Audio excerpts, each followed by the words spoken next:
Audiobook by Fate's Reader. Don't forget to subscribe and like the channel for more epic series.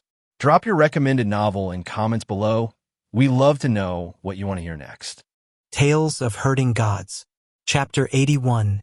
Dark Realm. The girl that herds the sun disappeared with her sun ship, and darkness soon surged forth and swallowed the lands. What was the patriarch of Sun Herd clan trying to say? Qin Mu fell into deep thoughts as darkness shrouded the lands. The dragon pillars lighted up again, and the fire basins in the city were also ignited. The temples gave off a glow when night fell. The jade pendant on his chest also gave off a faint glow. From the words of the Sun Herd clan, the jade pendant should be from Carefree Village, and he should also be from Carefree Village. However, on the maps of Great Ruins, there are no records of Carefree Village. It was like this place didn't exist in Great Ruins. Where exactly is Carefree Village? Why would Carefree Village only appear when darkness descends? He stared blankly at the darkness outside Great Ruins. He wanted to enter the darkness to search for that Carefree Village, but the areas shrouded by darkness were so vast. Who knew where the vague Carefree Village lies? Furthermore, how can he travel safely through this mysterious darkness? The darkness was so dangerous. The little jade pendant was not enough to protect him. Treasures like the stone statue, on the other hand, were too heavy. Carrying a statue was like carrying a god. He couldn't do it. Will my parents be at Carefree Village? Qin Mu's determination declined. Standing on the dragon's head of the dragon pillar, he raised his head, seemingly trying to touch the thick darkness outside. With the darkness surging outside the city, there seemed to be a thin membrane separating the light from the darkness. A huge hand appeared on the membrane as if it wanted to touch his hand. Qin Mu raised his head and saw the two hands going closer and closer to each other. Whispers came from the darkness. It was like numerous gentle voices whispering to him, persuading him to enter the darkness and embrace it. The whispers grew louder and louder, as if the voices had tunneled into his brain as they repeatedly persuaded. Qin Mu's gaze became hazy, and the two hands were close to pressing against each other. Gradually, the darkness in front of him was no longer darkness but a grand world. He saw a world inside like a mist or a water mirror, where a woman was stretching out her hand from a distance, trying to touch his hand. The woman's face was blurry, and he wanted to see it clearly, but he couldn't no matter what. The jade pendant in front of his chest slowly floated upwards, and as if it was trying to float into the world in the darkness. Muer, what are you doing? A startled and angry voice came from Qin Mu's back, and Qin Mu pulled back his hand. Death appeared behind him and startled him back to his senses. Qin Mu woke up from his trance and immediately pulled back his hand, breaking out in cold sweat. If he really touched the hand in the darkness, what would happen? Every person who had landed in the darkness died horribly, so would he have been eaten by the monsters in the darkness? The huge hand in the darkness also pulled back and disappeared. The phenomenon in the darkness also vanished. In Qin Mu's absent mind, he seemed to hear a sigh coming from the darkness, but Death apparently didn't notice anything. Death erupted in anger and pulled him away, scolding him furiously. There are devils in the darkness that is good at bewitching the heart of people. Be careful not to be abducted. Devils that bewitch the heart of people? Only now did Qin Mu feel fear after the event. He hid his jade pendant back into his shirt, as if he was hiding his thoughts together with the jade pendant, and thought to himself, the day will come when I walk in the darkness to search for the source of darkness and find Carefree Village. Grandpa Deaf, what exactly was that in the darkness? Why could I suddenly see the things in the darkness? Qin Mu pondered for a while before asking. The dark realm lies in the darkness. Deaf continued. Village Chief knows the best about things in Dark Realm, as he had been there before. Let us move to City Lord's Manor. Village Chief is also there, so let him explain it to you. Qin Mu's heart trembled. Village Chief had been to the world in the darkness? Village Chief was actually so powerful to survive even after going into the darkness? Muer, you actually saw the world in the darkness? In City Lord's Manor, everyone in disabled elderly village gathered together. Granny C was still wearing Fu Yundi's skin. Apothecary, mute, old ma, deaf, blind, cripple, Butcher were all here and listening to what Qin Mu had encountered on board Sun's ship and the hand in the darkness. Village chief was incessantly astonished. I indeed have been to the world in the darkness. When I came to great ruins, all my hopes turned to dust and my heart died when my ambitions had no fruition. Yet I was unable to die. He gave a bitter smile. However, the rest of the villagers in disabled elderly village all knew this feeling. They all had the courage to meet death, yet they couldn't die. This was because they all still had responsibilities lying on their own shoulders and they haven't passed on to others. Back then, I was lying on the edge of life and death, wanting to end my life time and time again. One time, I couldn't resist the temptation of the devils and entered the darkness. Village chief recalled with a serene expression. I thought I was definitely going to die when I entered, but I was too strong. So strong that the darkness couldn't kill me in a short time.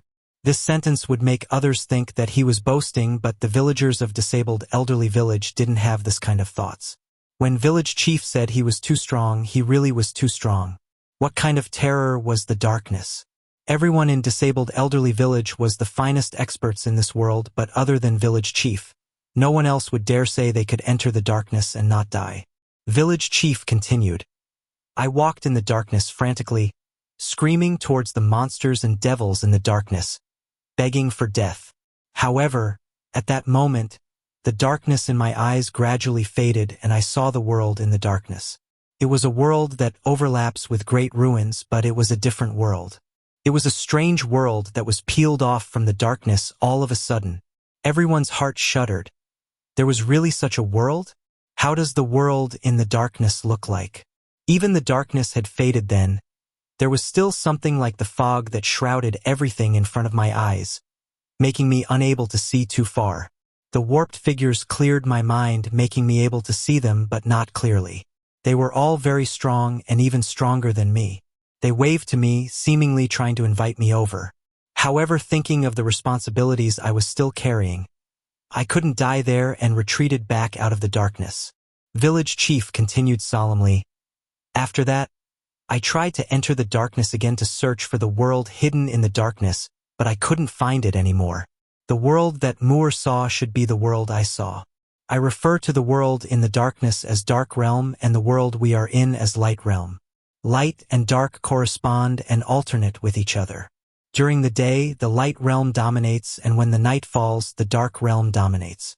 Moore, the sun guardian of the Sun Herd clan, told you that you might be from Carefree Village, and Carefree Village sometimes appear in the darkness. Qin Mu nodded. Everyone looked at one another while Apothecary smiled. Moore, go back to rest first. Eternal Peace Empire has just retreated, and there are still crooks mixed in with the honest folks. We'll have to be on night watch. Qin Mu understood and left the City Lord's manor, returning to the inn to have a rest. In City Lord's manor, village chief, apothecary, cripple, mute, Granny C and the rest had a grave expression. After some time, Cripple chuckled. The child we raised just might have been born in Dark Realm, a devil of the darkness world. Deaf's iron ears twitched and sighed. We should have suspected so when he suddenly appeared in the darkness back then. If it was the child of an ordinary family, he would have died in that situation, yet he was still able to survive in the darkness. What do you think, Mute? Mute gave a few ahs and Deaf sneered. Not of our race. The heart is certainly different. Do not speak for him. Deaf, you're too extreme. Apothecary solemnly said. Moore's jade pendant might be from Carefree Village, and he might not necessarily be.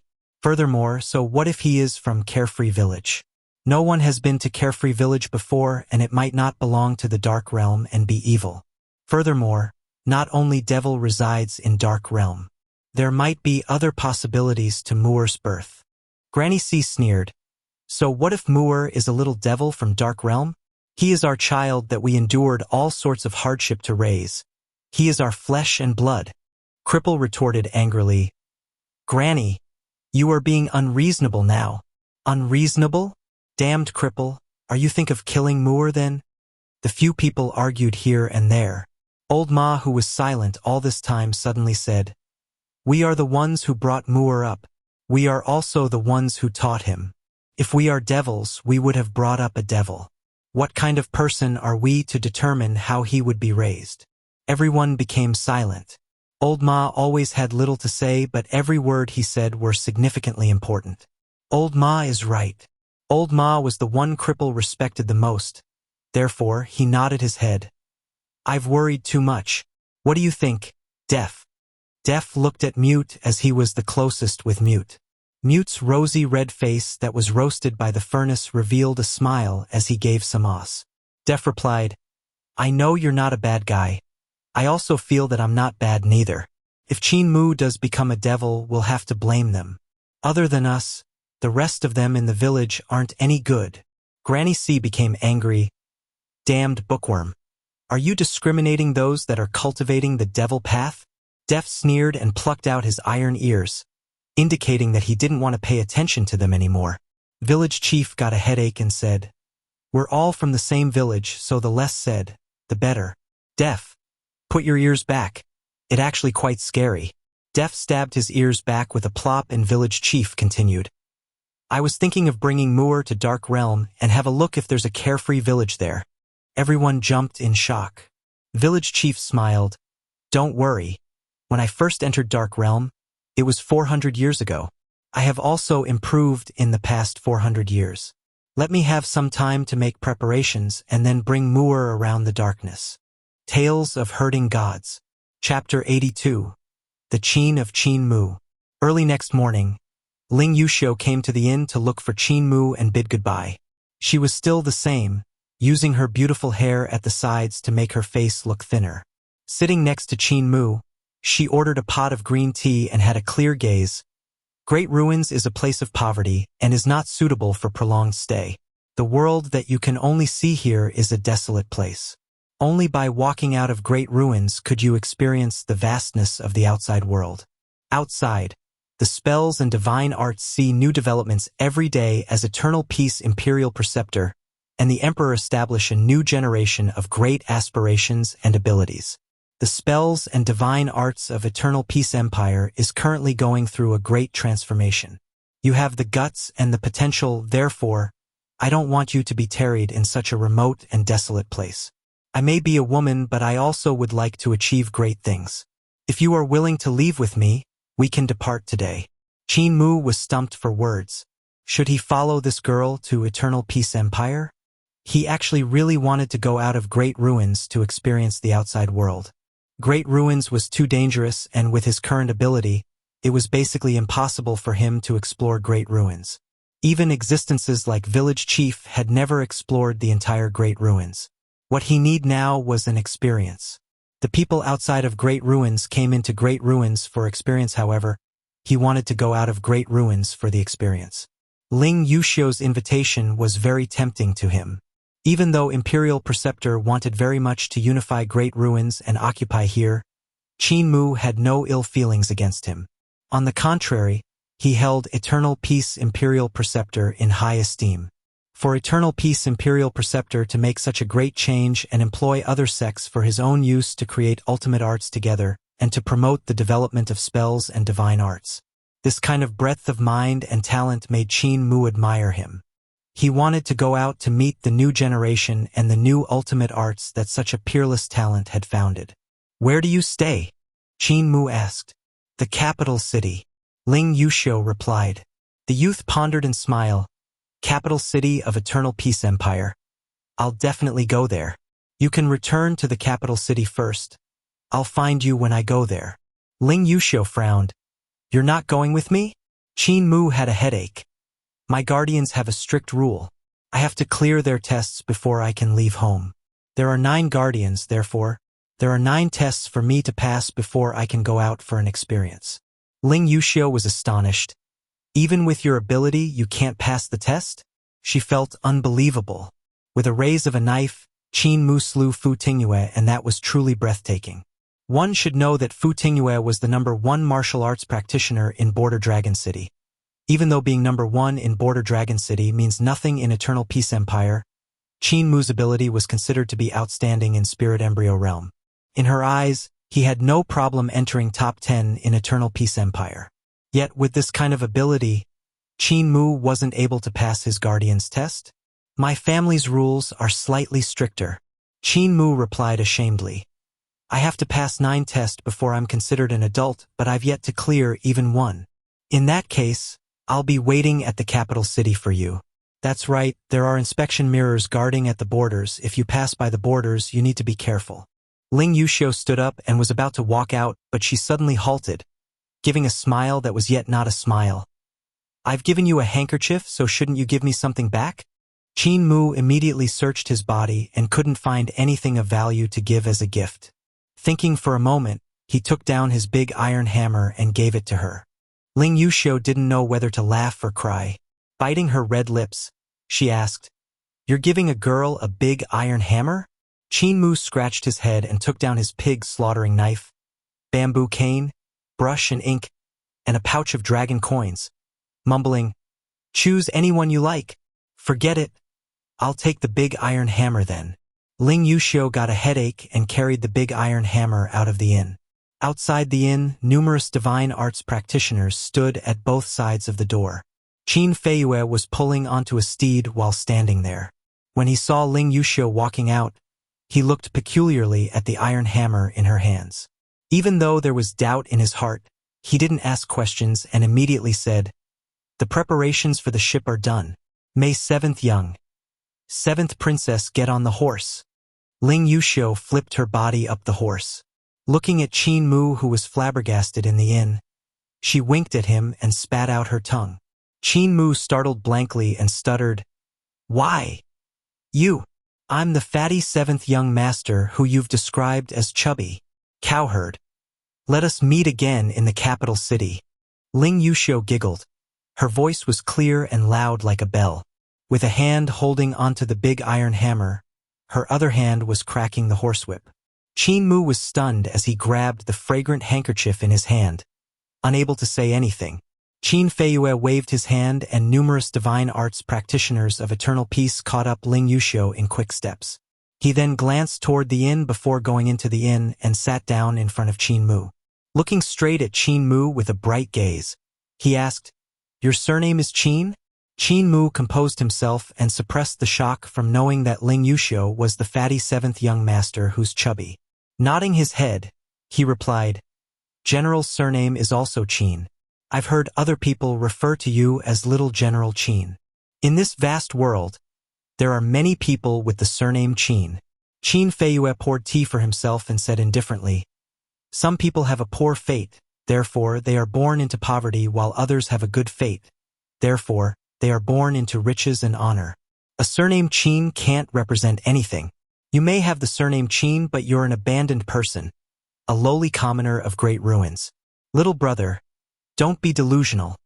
You are unworthy to be associated with her. Finishing his words, he finished drinking the cup of tea and left behind a gold ingot, turning around to walk out of the inn. Little General Qin, I don't understand what you're trying to say. Qin Mu stood up and also walked out of the inn. The inn owner immediately came over and bowed. Young master is going back? Qin Feiyue was slightly stunned. He had thought the inn owner was calling him, but he didn't expect the inn owner to bow to Qin Mu. There's no need for formalities in front of outsiders. Qin Mu waved his hand and looked around at the vast border dragon city, at the majestic buildings and the prosperity. This place is his city. He walked towards the city lord's manor and passed by the gambling den where a crowd of burly men bowed. Young master! Walking past the cat house, the female brothel keeper brought the girls out to bow, greeting in unison, Young master! Walking past the bookstore, flower market, vegetable market, butcher shop, restaurant, antique store, general store, pharmacy, smithy, weapon store, people all came out and bowed to him. Young master! Young master! Young master!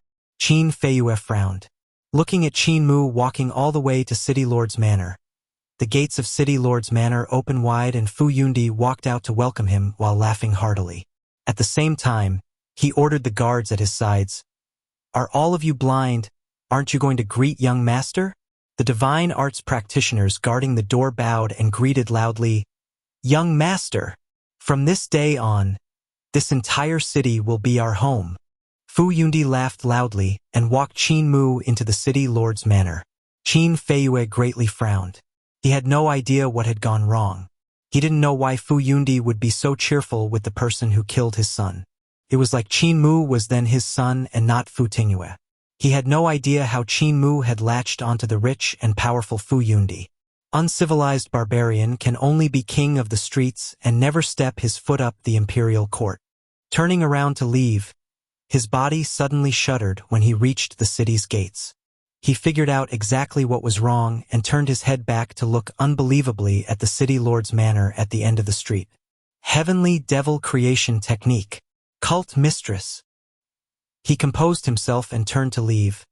Fu Yundi had already died and got his skin stripped. The Fu Yundi in the city now is cult mistress of Heavenly Devil Cult. The owner of Border Dragon City has shifted. The divine arts practitioners under Fu Yundi should all have been changed away to the divine arts practitioners of Heavenly Devil Cult.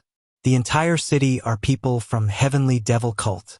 Luckily, Imperial Preceptor was stopped by the huge ship, or else. He shivered uncontrollably. Now that Cult Mistress was wearing Fu Yundi's skin, if Eternal Peace Empire's great army were to enter the city, this Cult Mistress only need to wreak havoc with her accomplices and destroy the dragon pillars of Border Dragon City.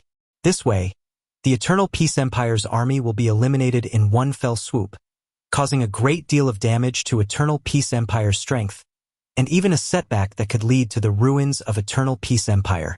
Looking back at Border Dragon City, the owner had changed and it was not a place where he or the Eternal Peace Empire could rebuke heaven and earth anymore. This city now belongs to the Qin. It may be the same Qin, but it was the Qin of Qin Mu and not his Qin. Tales of Herding Gods. Chapter 83. The Ultimate Armaments. I can really study numerous powerful divine arts in these sculptures. In the last few days, Qin Mu hovered around the dragon pillars and the temples in Border Dragon City. During nighttime, he would either sleep in the temple or on top of the dragon pillar. When he woke up, he would observe and analyze the marvel of the sculptures in a trance, using heaven's eyes to examine these sculptures. He analyzed the sculpture's three graces, which were the shape, aura, spirit, and pondered over the sculpture's three states, which were the essence, power, intensity. In his eyes, these divine statues were not statues but instead had different kinds of vital chi directions which possessed both a material form and an internal spirit. They had an extraordinary vigor to concentrate chi into essence, circulate chi into intensity, and form chi into power. He was still a martial arts practitioner and had yet to touch divine arts. However, his brain was already thinking of creating divine arts by following the methods used by the divine being to sculpt the divine statues. Qin Mu was observing the sculpture of a goddess stepping on the river. His vital chi started to circulate actively, and with a sudden whoosh, his vital chi transformed into flowing water and surged out from his hands, like a river with waves churning and water surging.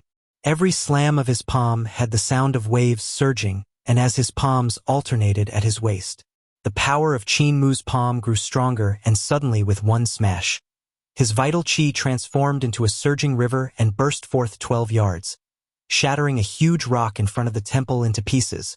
This attack of his wasn't a divine art and was more like a spell but not a spell. It was similar to battle techniques, but it wasn't battle technique. It was very strange. "Excuse me." Qin Mu bowed to the sculpture of the goddess stepping on the river before retreating out from the temple and went to the ancient temple next door. In the ancient temple was a divine statue of a human's face with the claws of a tiger while stepping on two dragons. Qin Mu sat in front to observe this divine statue and analyze.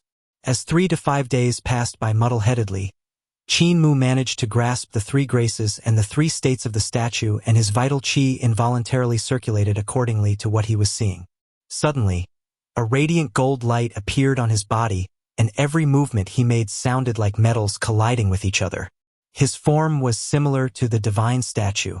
Suddenly, a total of 7 golden and dazzling discs appeared around him. The edge of the discs was razor-sharp and had a weaker glow, while the golden color in the middle of the discs was the most intense. Qin Mu's body moved and used secrets of sword clutch, making the discs move as well. As the vital chi circulated, the glow in the heart of the disc grew brighter. Suddenly, Qin Mu pointed his sword to stab forward, and golden lights came out from the 7 discs. The golden lights were very fine and were like extremely thin swords made from golden threads. Chi chi chi. 7 fine swords that were like golden threads flew out in a flash and stabbed the place where his sword had pointed. Qin Mu kept his hand back and saw sword holes that had appeared on the ground.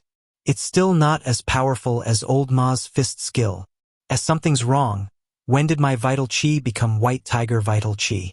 Qin Mu suddenly came to the realization and was pondering over it when something strange burst out suddenly in his spirit embryo divine treasure.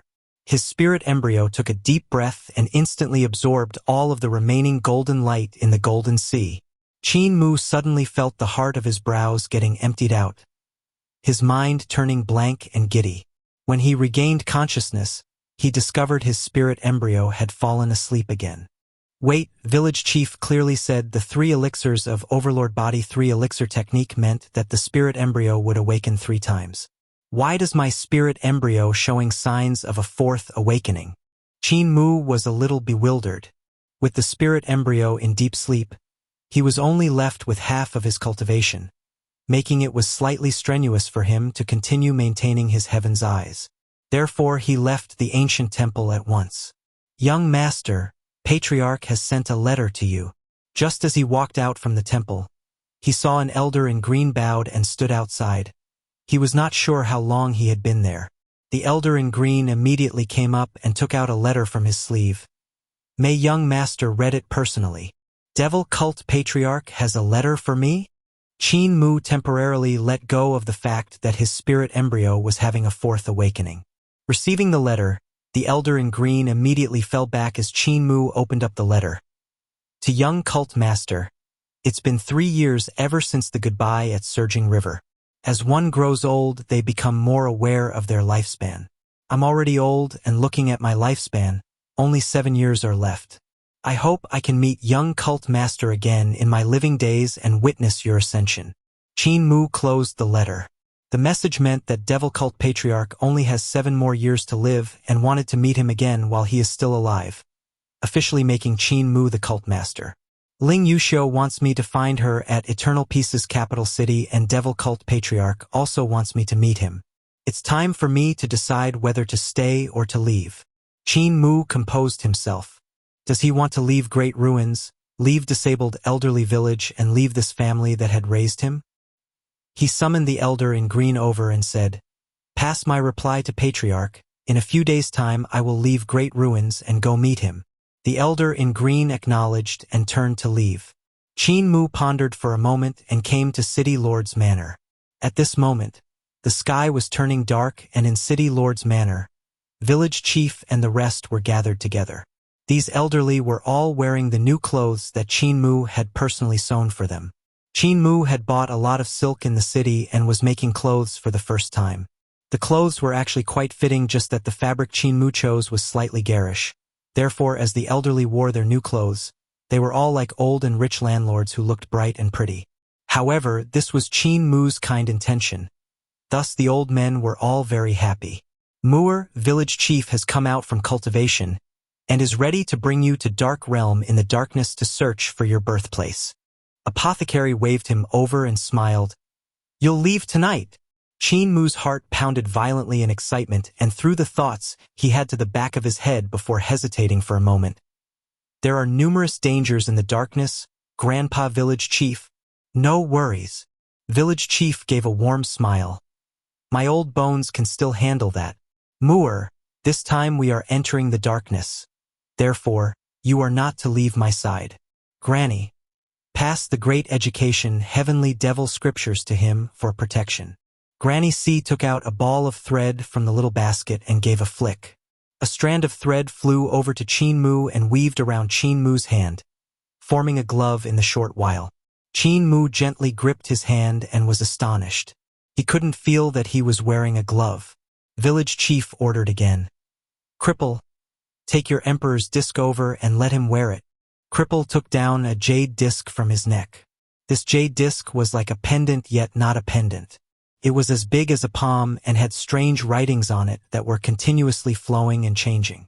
Cripple put the jade disc on Qin Mu's neck with a pained expression. Mu'er, be absolutely careful not to lose it. This is what Grandpa Cripple got in exchange for my leg. The Emperor's disc is worth one of my leg. Village chief assured, "Don't worry. The Emperor's disc won't be lost. Mu'er, take off your clothes."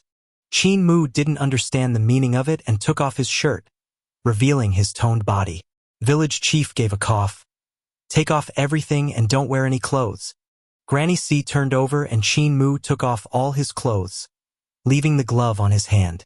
Apothecary took out a fat worm with an aching heart.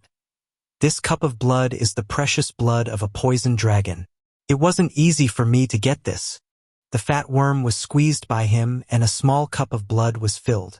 Def came forward and took out his brush. Dipping the brush in blood, he started drawing on Qin Mu's back. What he drew was one of the 4 statues in disabled elderly village, the tortoiseshell elder that had a huge snake coiled around his body. When the dragon blood was used up, Def finally finished drawing the huge snake all around Qin Mu's body. The last drop of dragon blood was forced out by him on the last stroke, making the brush clean. "Mu'er, you can wear back your clothes." Village chief continued. Mute the blacksmith came forward and his body tremored. Blazing flames emanated out from his body and formed a huge great furnace. The flames in the furnace seemed to have gods and devils hidden inside. Mute raised his hand and gave a hard push, making the great furnace flew to Qin Mu instantly. Qin Mu didn't feel any heat when his body contacted the great furnace that looked incomparably astonishing. The great furnace became smaller and smaller before finally vanishing into his body. Village chief continued. Old Ma came forward and the Buddha voice suddenly boomed out. With rays of light shining 10,000 fathoms, the dense vital qi behind him formed a great Buddha that had 10,000 fine rays at the back of his head. Rulai. This Rulai strode over, becoming smaller and smaller before disappearing into the heart of Qin Mu's brows, vanishing without a trace. Blind, it's your turn, village chief said again. Blind lifted up his bamboo cane and tapped it on Qin Mu's heart, giving a low shout, "Eyes awaken!" Qin Mu's body trembled violently and felt boundless vital qi rushing from his heart to both his eyes. With a few thrums, 9 pupil rings instantly appeared in his eyes. Heaven's eyes, green heaven's eyes, cyan heaven's eyes, cinnabar heaven's eyes, bright heaven's eyes, jade heaven's eyes, white heaven's eyes, violet heaven's eyes, fire heaven's eyes. The 9 heavens of God eyes opened up one after another. Qin Mu instantly felt that the world in his eyes was deconstructed layer after layer and reconstructed layer after layer. It was as if his eyes could see through everything. This was Blind using his own cultivation to help him awaken his eyes. Even though it wasn't Qin Mu who awakened these eyes personally, the effects of the 9 heavens of God eyes were not any weaker. The world he was seeing now was completely different from what he normally sees. This was the world under the state of God eyes. Village chief's body floated up and hovered 3 feet off the ground. He then smiled. Now this should be enough. Mu'er, follow me. We shall go visit Dark Realm. Granny C opened her mouth wanting to say something, but she didn't stop them from going. Mu'er, be careful. If you meet any danger, just abandon village chief, that damned old man, and run back on your own. Village chief was brimming with confidence as he brought Qin Mu and floated out of the city, laughing loudly. Don't worry, Granny C. I'll definitely bring him back safe and sound. Tales of Herding Gods. Chapter 84. The Strangeness in the Darkness. In front of the city gates and facing the boundless darkness, Qin Mu couldn't help but feel anxious. The darkness that could kill anyone it touches was right in front of him. Gently pulsating like a living thing, the darkness was warded off by the glow given off by the dragon pillars and the temples in the city plaza. He was about to enter the darkness. Behind him, Granny C, Old Ma, Cripple, and the rest were much more anxious than him. As the city gates creaked open, it was like their hearts were being gripped. 7 tremors sounded out from village chief's body. It was as if 7 treasure vaults were blown open in his body, making his aura suddenly extremely violent. Imposing and divine as he floated towards the darkness, he said, "Let us go, Mu'er." Qin Mu immediately followed him and looked at village chief with his 9 heavens God eyes. He couldn't help but be shocked when he didn't see a limbless village chief, but saw an imposing god instead. At this moment, in his eyes, village chief was a god with robust limbs who was similar to the gods he saw in the temples.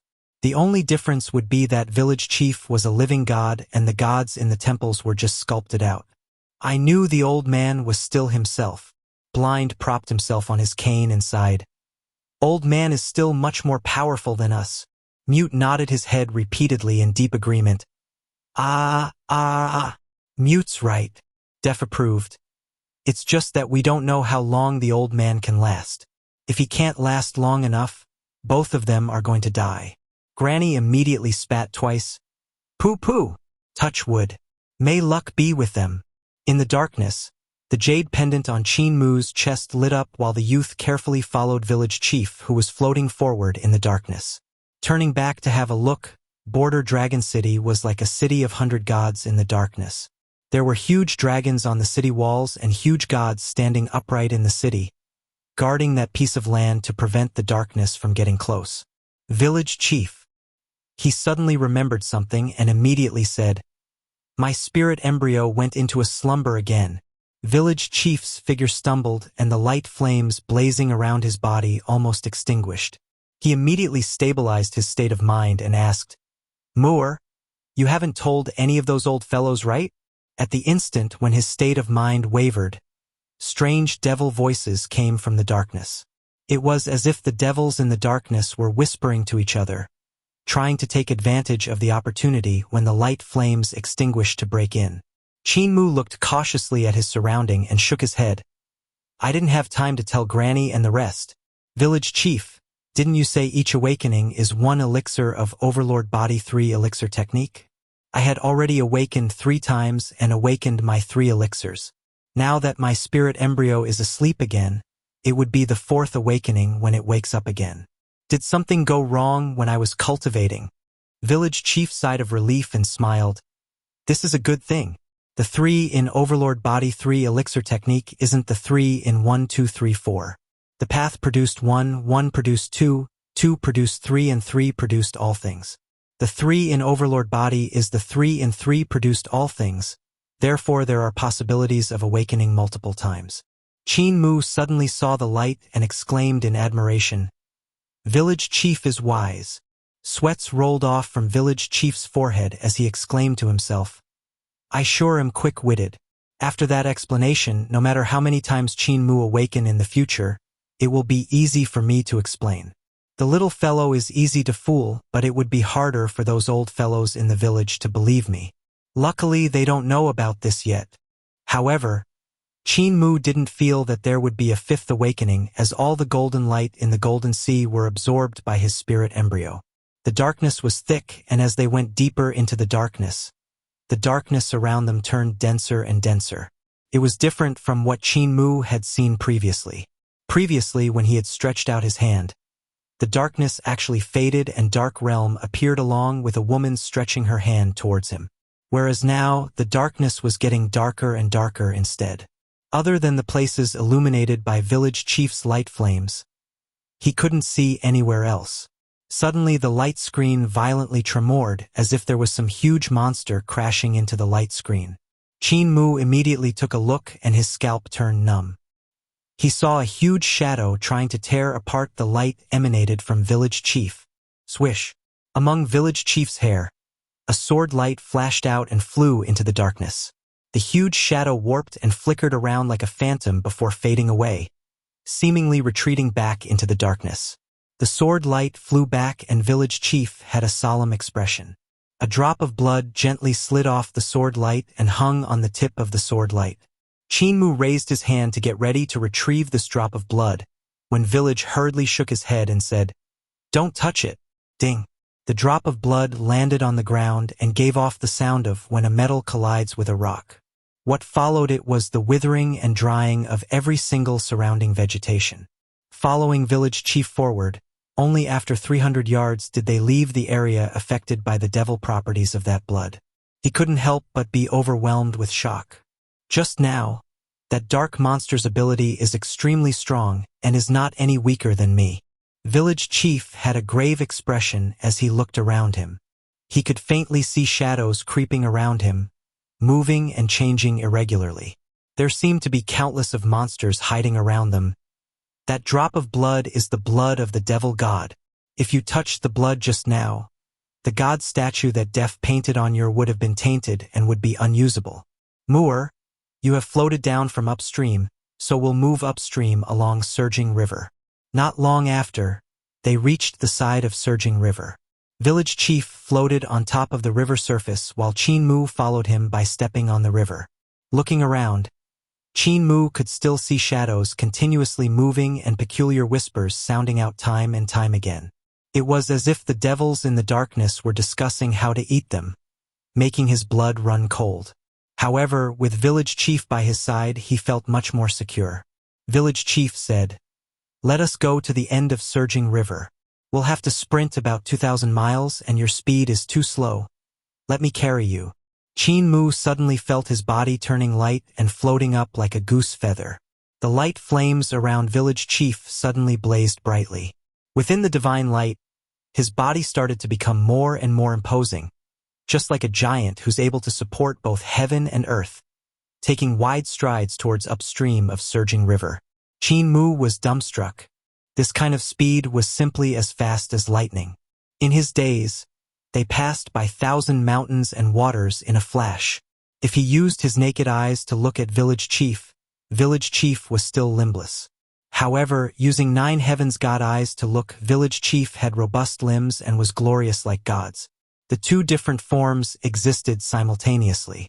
In that case, does the Village Chief have limbs or no limbs? He was slightly befuddled. As they moved, they passed by countless mountains and traveled countless miles. The surface of Surging River was becoming narrower, which obviously meant that they were getting closer to the source of Surging River.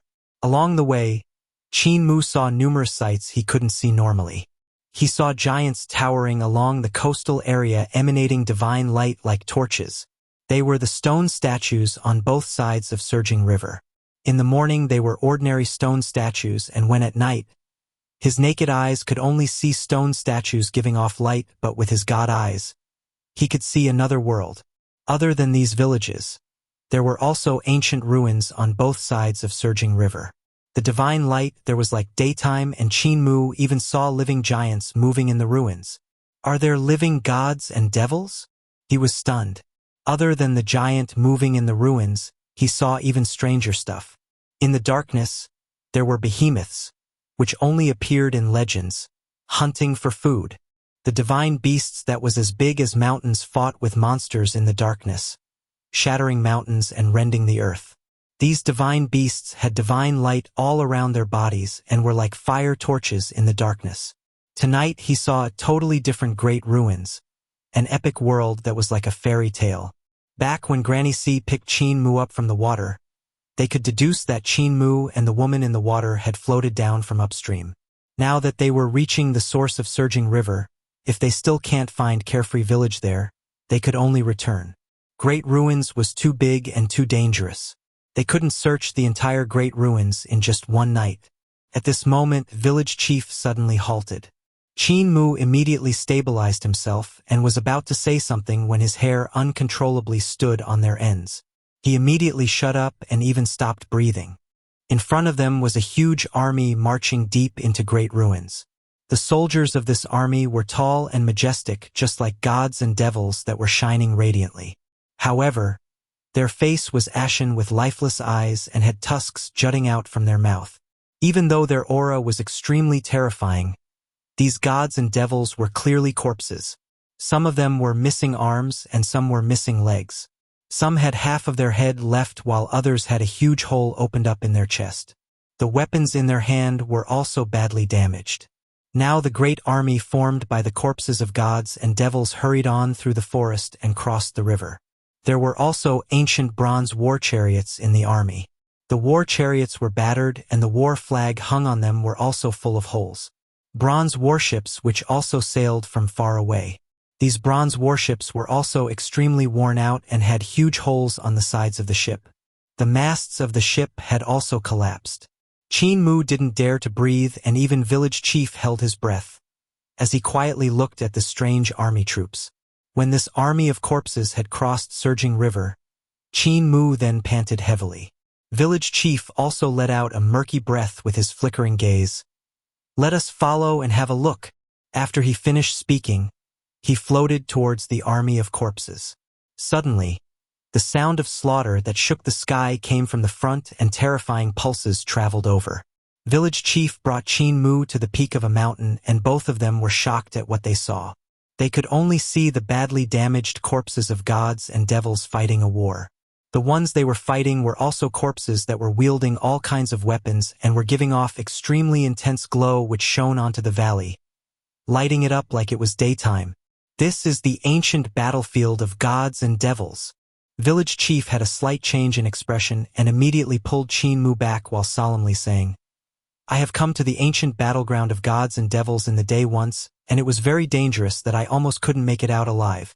In the day, not one corpse of gods and devils could be seen. It's only when the darkness surged over will the corpse revive and march into the battlefield for war." Qin Mu was stumped for words. What kind of hatred did they have for each other for these gods and devils to still continue to fight after their deaths? "Muir, be careful. We are deep in great ruins now. Do not wander away," village chief very solemnly said. Tales of Herding Gods. Chapter 85. Lone Boat on the Sea of Fog. As they continued to head up the river, only 30 miles was left until the source of surging river. However, stranger things were happening. Qin Mu saw bright lights in front that was illuminating the darkness. There was a village and the lights were very eye-catching in the darkness. In the village, there was an elder pasting and binding paper ship. Each time a paper boat was finished, it would automatically fly out of the village and berth and the riverside. In the river, men and women who were dripping wet would board the boat and the paper boat would float towards the heart of the river where the dense fog was and disappear into the dense fog. "Those are the messengers of death," village chief whispered. "They appear at night to extradite the people that died in the river. Do not alarm them." Messengers of death? Qin Mu was curious and gave a few more looks at the elder. The elder's face was blurry, as if there was a veil covering his face. Qin Mu was unable to see his looks.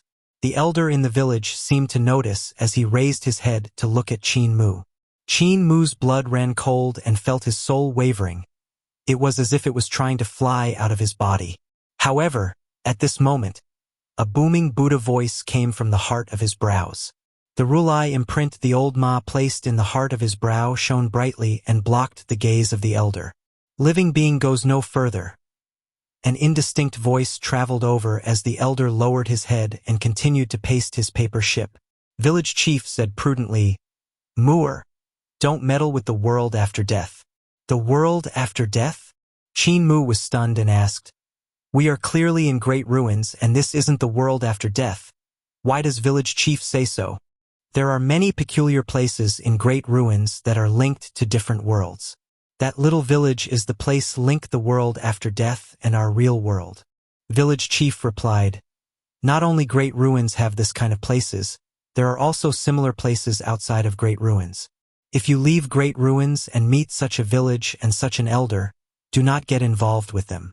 If you don't provoke them, they will not meddle with the real world. However, they are very knowledgeable and you can ask them for directions." "Brother, may I ask how to go to Carefree Village?" The elder raised a finger and pointed towards the darkness. "You can't go to the real Carefree Village." Village chief gave his thanks and they continued to move forward. Not knowing how far they had walked, the jade pendant on Qin Mu's chest suddenly floated up and pointed forward. Qin Mu's heart stirred slightly. "Village chief!" Village chief turned back and saw the scene before nodding his head gently. Qin Mu took down the jade pendant and hesitated for a moment, but in the end, he let go of his hand. The jade pendant floated upwards and flew forward. Village chief immediately brought Qin Mu along to follow the pendant. The floating speed of the jade pendant grew faster and faster, as if it was a shooting star that was piercing through the darkness. Qin Mu and village chief quickly caught up and suddenly heard a plop sound. It sounded like a little ball dropping into the river when the jade pendant had collided with an invisible membrane and created ripples in the air. In front of Qin Mu and village chief, There seemed to be a strange world that was slowly opening up with those ripples.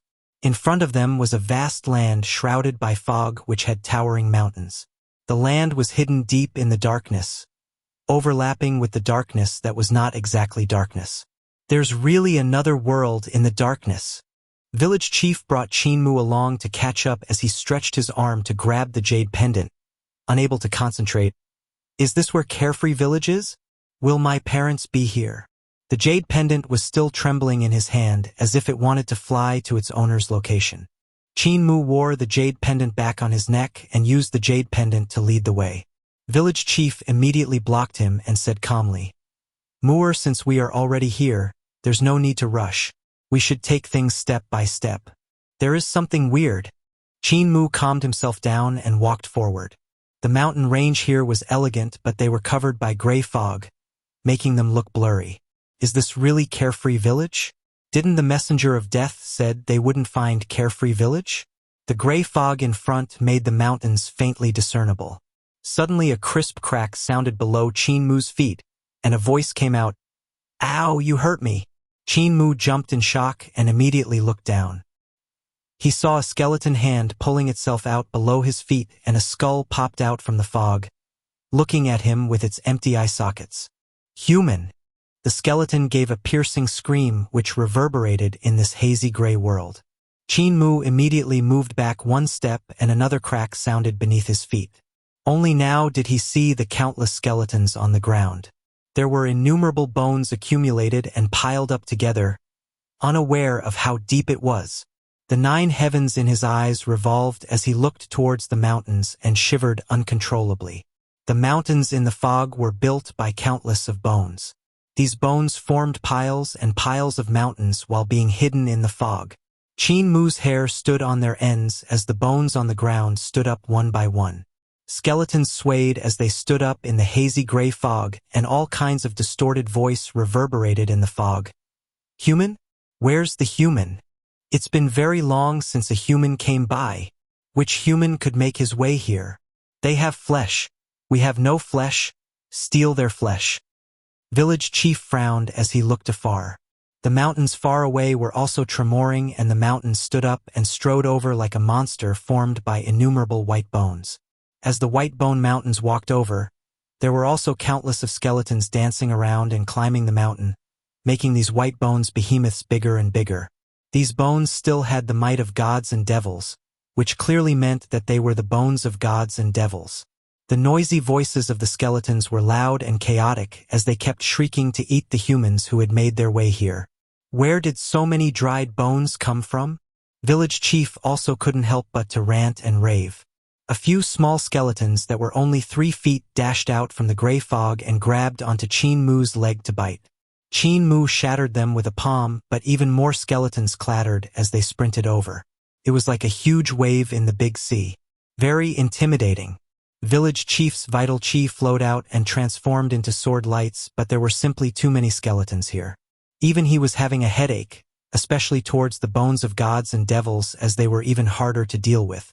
However, at this moment, light blossomed from the heart of Qin Mu's brow, and the apparition of a great Buddha appeared behind them to keep watch. Countless of skeletons instantly screamed and escaped in all directions. Numerous skeletons gathered together while escaping and turned into sprinting giants. Some giants tripped and turned into countless of skeletons running away as they landed on the ground. As they ran and ran, they gathered together again and formed a skeletal giant. Qin Mu sighed of relief. The apparition of the great Buddha left in the heart of his brows indeed had an effect on those strange skeletons, making them not dare to come near. The skeleton mountains far away also halted and looked from afar. Seeing the great Buddha behind Qin Mu, they dared not come near. The undulating billows of gray fog made the fog between the mountains look like a sea of fog. Suddenly, there was light shining over, and Qin Mu concentrated his attention on the light.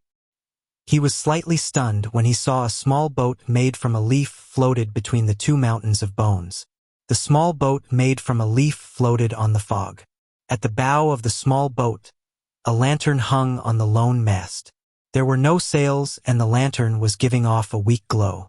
At the aft of the boat, A boatman wearing a tattered woven rush raincoat and a bamboo hat on his head was rowing the oars.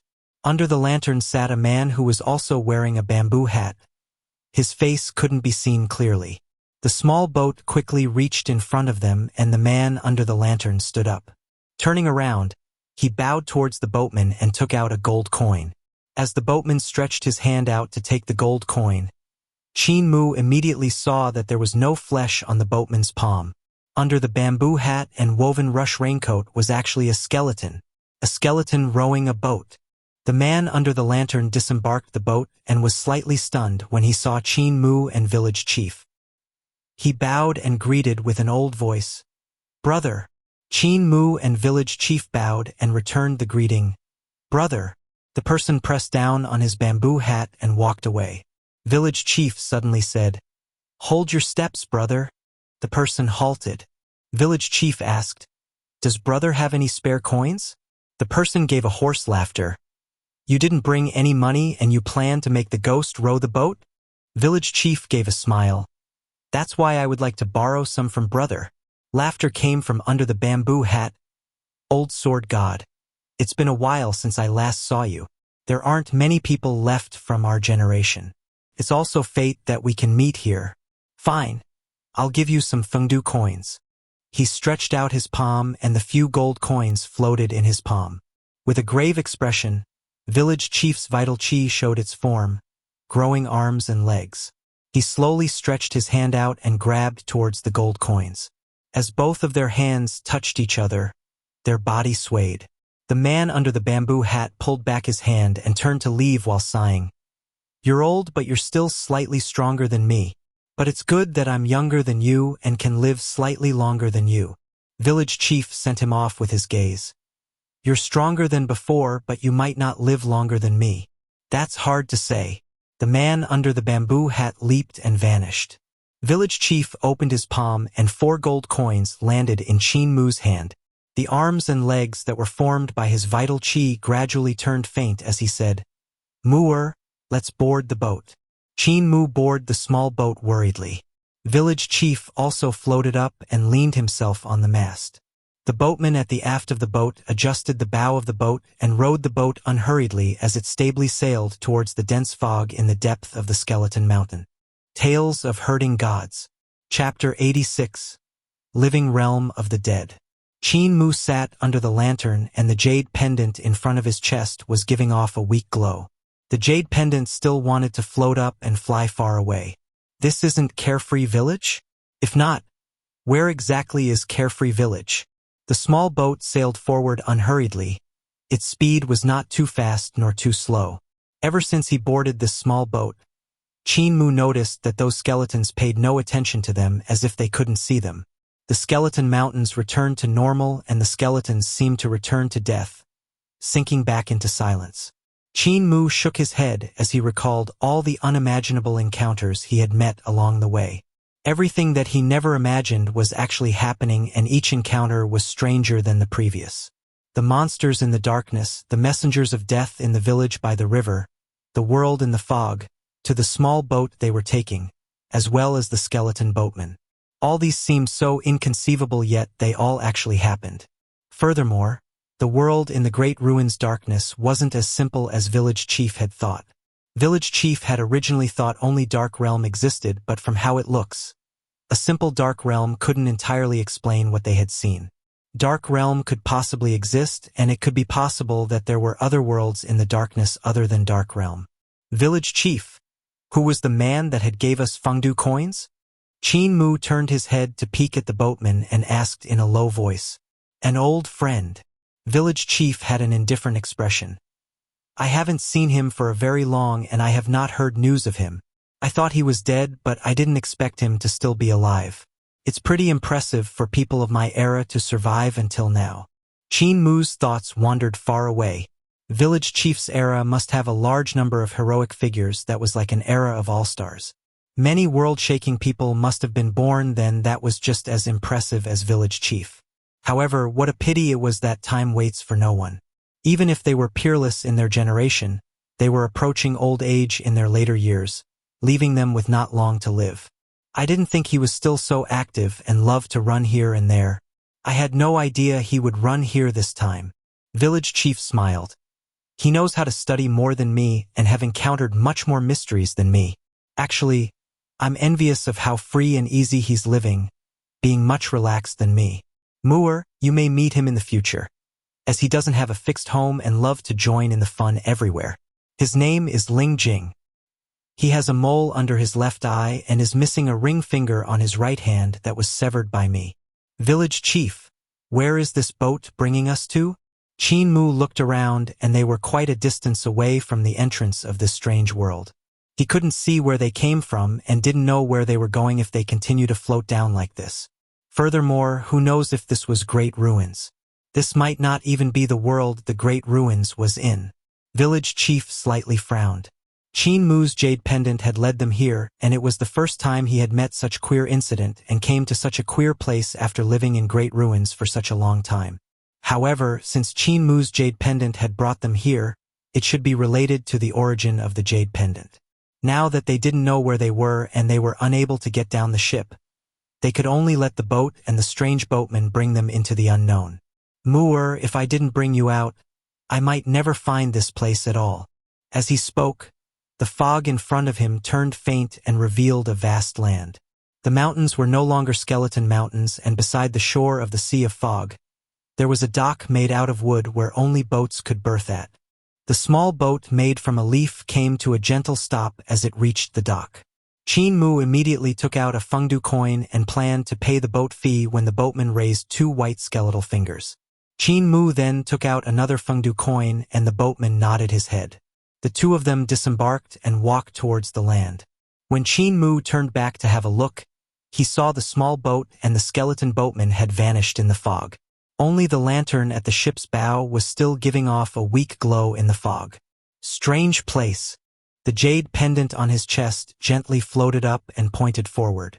Qin Mu followed village chief forward and didn't walk far before he saw a boundary stone which had a few writings in seal script on it. The living realm of the dead. The living shall not go further while the dead shall go forward.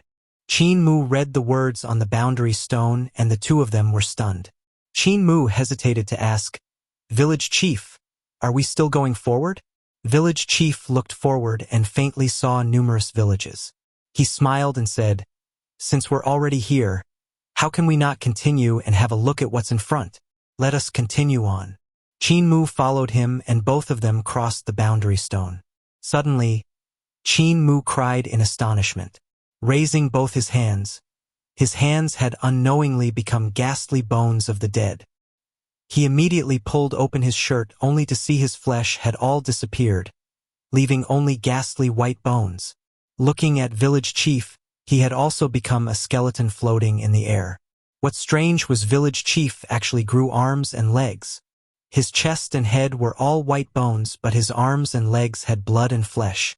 However, village chief clearly didn't have arms and legs, so why did he suddenly grow arms and legs? The living realm of the dead, living realm of the dead. Mu'er, let us go back, village chief suddenly said. Qin Mu moved back to the boundary stone and looked down to see his blood and flesh coming back. Whereas village chief's arms and legs had disappeared while his head and chest had returned back to normal. I see. There's actually exists such an incredible world. Village chief smiled and walked back into the living realm of the dead.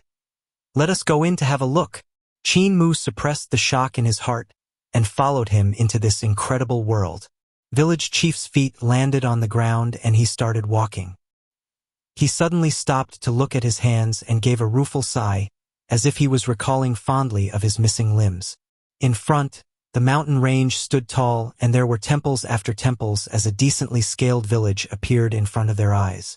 The two of them came to this village and found that there were birdsong and fragrant flowers, and the entire place was very tranquil. The villagers lived in peace and worked happily, raising livestock. When they came to the village entrance, there was still a white and plump pig snorting as it walked past them. Qin Mu and village chief stood still at the village entrance and didn't enter, making a few of the villagers turning around to look at them with a weird gaze. After a while, an elder tottered over. His face that was filled with wrinkles gave a smile as he asked, "Visitors from outside, what can I do for you?" Qin Mu and village chief bowed to greet, and Qin Mu asked, "Sir, may I know the way to Carefree Village?" That elder raised his hand and pointed to the back of the mountain. "After you cross these mountains and pass by a gate, you'll be able to see Carefree Village." "Much thanks." "You're welcome." Qin Mu and village chief went up the mountain. Qin Mu turned his head back and saw that the villagers in the village were still looking at them with peculiar gazes. Village chief explained, "In their eyes, we are the dead, therefore they are looking at us that way." Qin Mu turned back his head and said, "Village chief, there's something strange.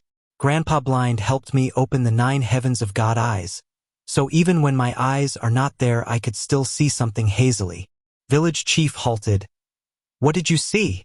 Qin Mu replied, "The devil aura on their body." Village chief thought deeply and explained, "The living realm of the dead should have a rule that changes life and death. This is the power of gods and devil. When we entered here, we seemed to have no flesh, but when we exited the living realm of the dead, our flesh reappeared immediately.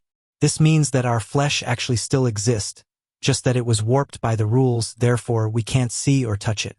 Mu'er, since the 9 heavens of your God eyes are still there, can you use your vital chi to execute the 9 heavens of your God eyes?"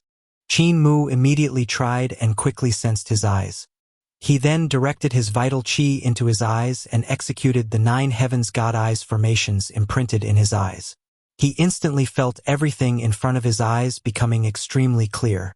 He turned his head back and everyone in the village had a change in appearance. They were no longer humans and were skeletons. Even the livestock and that plump pig had turned into skeletons. The villager skeletons were different from human skeletons and had a strange shape that was clearly not human. Qin Mu described what he saw and village chief pondered before replying, "They're the heavenly devil horde." "Heavenly devil horde?" Qin Mu stared blankly. "Heavenly devil horde is the devil race. Your heavenly devil cult may have the 2 words heavenly devil, but they were all still humans under name of heavenly devil cult. However, heavenly devil horde is different. Legend says that heavenly devil horde is a race that had come from a foreign land and have an extremely strong nature to invade other lands. As for where they had come from, no one knows. Some legend says." Village chief paused and didn't continue. Looking forward, he said, "Could this be the world of heavenly devil? It doesn't look like it. Let us continue forward. If this is the world of heavenly devil, we'll have to leave immediately." Crossing several mountains, they finally came before the gate which the elder in the village had talked about. With 2 mountains as pillars, there was a stone bridge on the mountain gate as a beam. Written on the mountain wall was 2 words, Fengdu. Qin Mu's heart leaped and had an ominous feeling. Legend says that Fengdu was the gate of hell. Could this be hell? However, village chief turned a blind eye to it and walked past it. Qin Mu immediately followed, and when they saw what's in front of them, their hearts were both slightly shocked. In front of them, in the center of the squarish cities, there were lofty, majestic shrines and temples that were reaching through the clouds.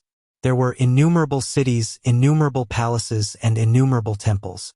As far as the eyes could see, there was no end to the cities. This was the vast, boundless, and spectacular world behind the gates of Fengdu. This should be the capital city of Fengdu. As Qin Mu thought about that, he suddenly saw a ruined ship. It was a ship formed by mountains, and on the ship were chains floating in the air like the strings of a kite. At the end of these kite strings were tied to a gray spheroid, an enormous spheroid which was half broken. It was a moon. Tales of Herding Gods. Chapter 87. Trap. Qin Mu muttered, "Why would moon ship be here? The ship should be moon ship as it had similarities with sun ship." Around moon ship was dead silence and not even a figure could be seen. This ship had collapsed and laid flat between the mountains. More than half of the waning moon hanged in the sky motionlessly, and the ship was over 40 miles away from the nearest city. The direction which the jade pendant was floating towards was the direction of moon ship. The 2 mysterious ships on the geographic map of Great Ruins, Sun Ship and Moon Ship. Qin Mu and village had already seen Sun Ship and had never seen Moon Ship yet. This Moon Ship was no smaller than Sun Ship. Sun Ship was like a huge volcano with legs, having peaks that were spewing fire and lava boiling. On the other hand, Moon ship was entirely silver-gray in color, creeping there like a silver toad with 3 legs.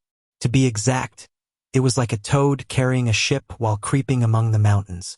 It was as if Moon ship was alive as the mountain slowly moved up and down like it was breathing. However, the ship's body was already in ruin and in a much worse condition than Sun ship. Sun ship had appeared in great ruins and returned to Sunwell, so how did Moon ship appear in the living realm of the dead and not return to Moonwell? Is Carefree Village referring to Fengdu or Moon ship? Qin Mu mumbled. Carefree Village, what is carefree? When one dies, they would naturally be carefree. Could Carefree Village be referring to Fengdu, living realm of the dead? Village chief suppressed the shock in his heart. However, Carefree Village may also be referring to Moon ship. As Moon ship broke through the darkness, the people on board lived in peace, carefree and without worries. Didn't Sun Guardian told you that Carefree Village only appeared in the darkness, but he didn't know where it would appear? This means that Carefree Village is constantly moving, and if so, this could be explained if Carefree Village is in the area covered by Moon ship. Moon ship appears at night. Therefore, Moon ship would move at night.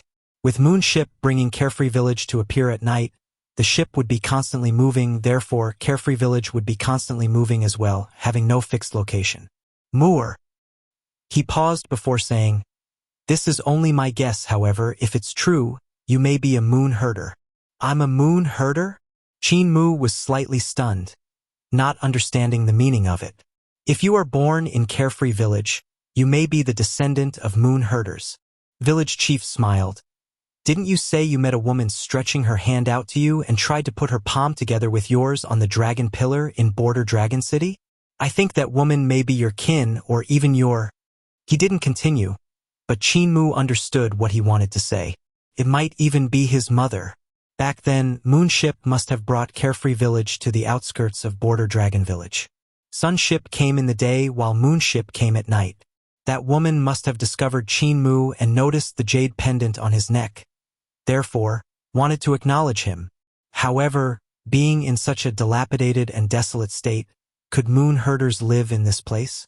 Furthermore, why would Moon ship appear in the living realm of the dead?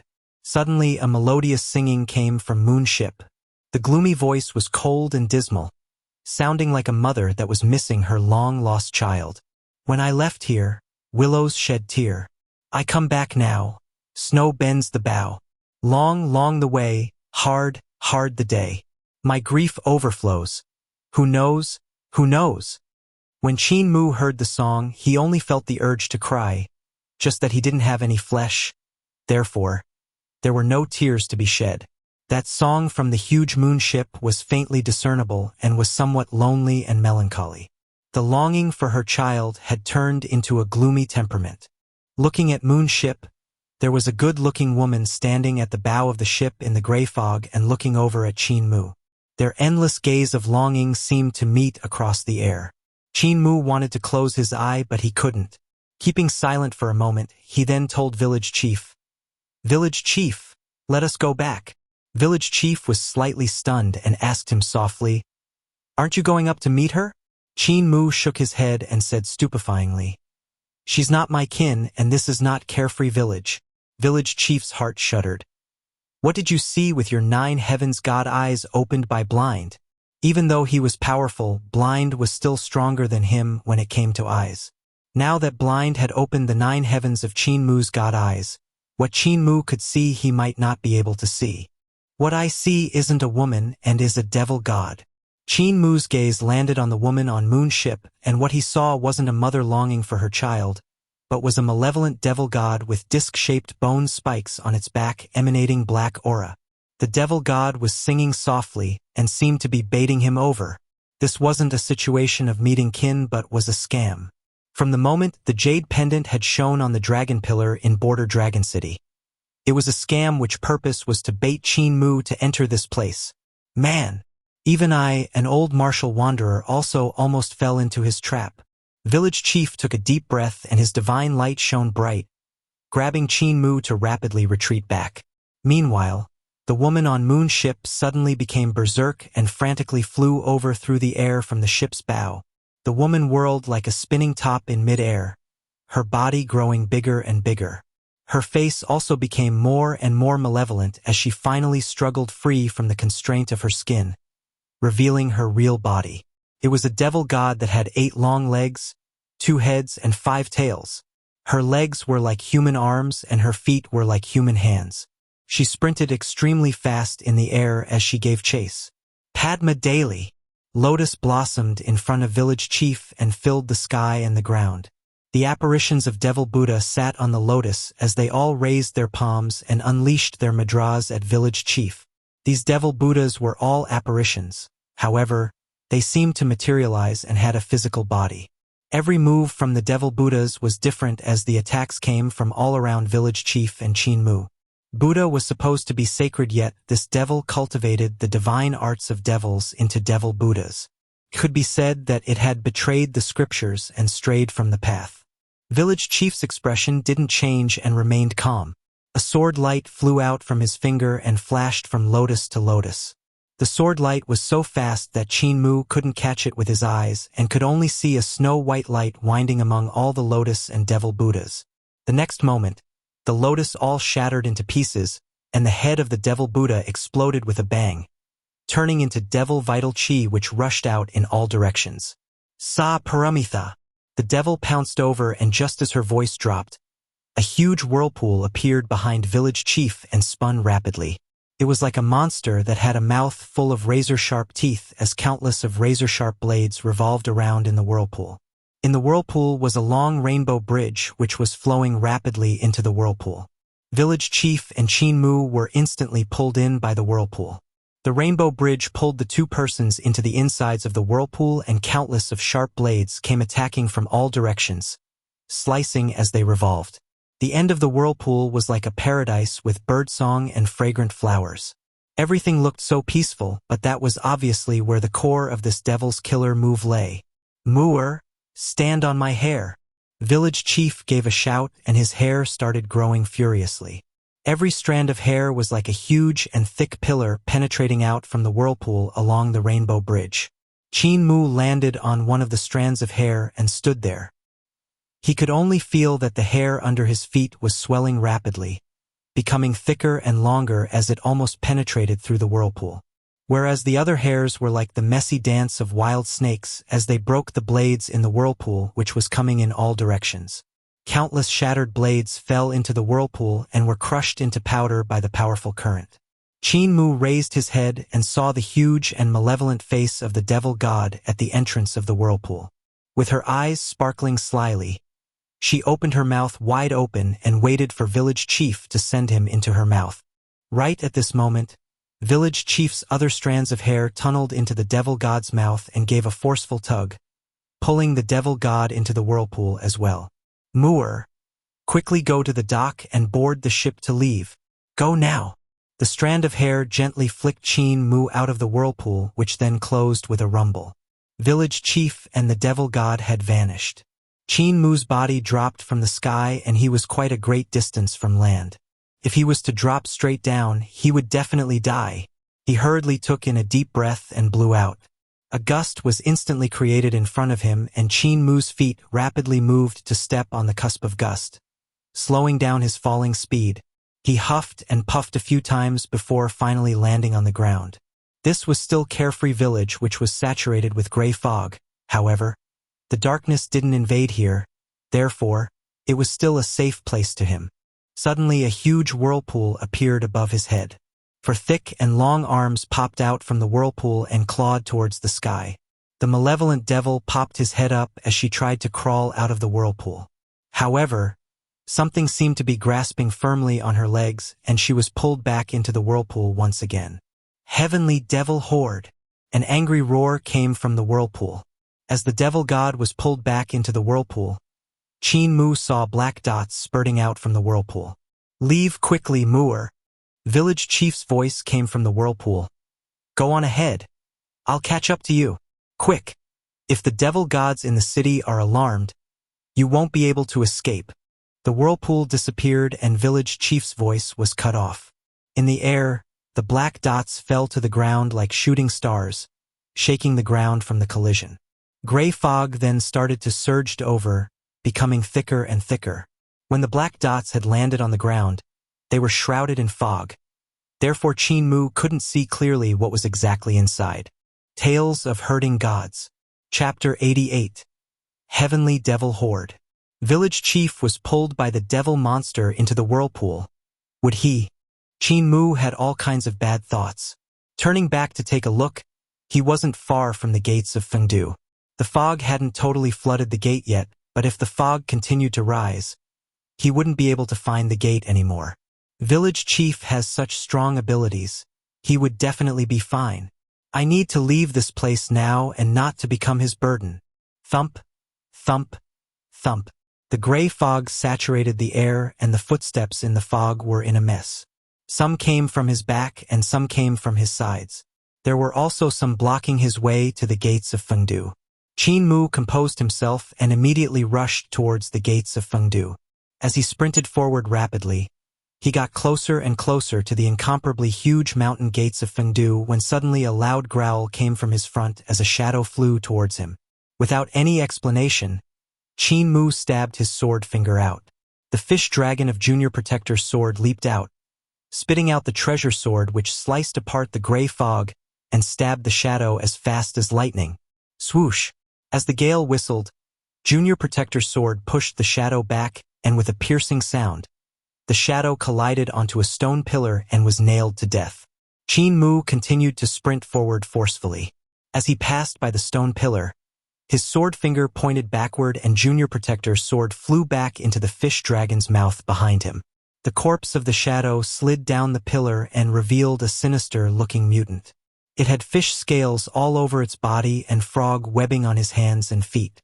The mutant's vital chi had yet dispersed and was still coiling around its body like a huge blood-stained snake. Qin Mu smelt a fishy stench and suddenly felt giddy. He stumbled and knew that it was obviously a highly toxic divine art. He then felt the painting which Death had drawn on him by using dragon's blood heating up and the toxicity quickly vanished. Divine arts practitioner? I actually killed a divine arts practitioner. Qin Mu was stunned and suddenly remembered when he was executing his vital chi and used it to manipulate sword. The great furnace that Mute hid in his chest had ignited in flames and instantly raised his vital chi by 100 times.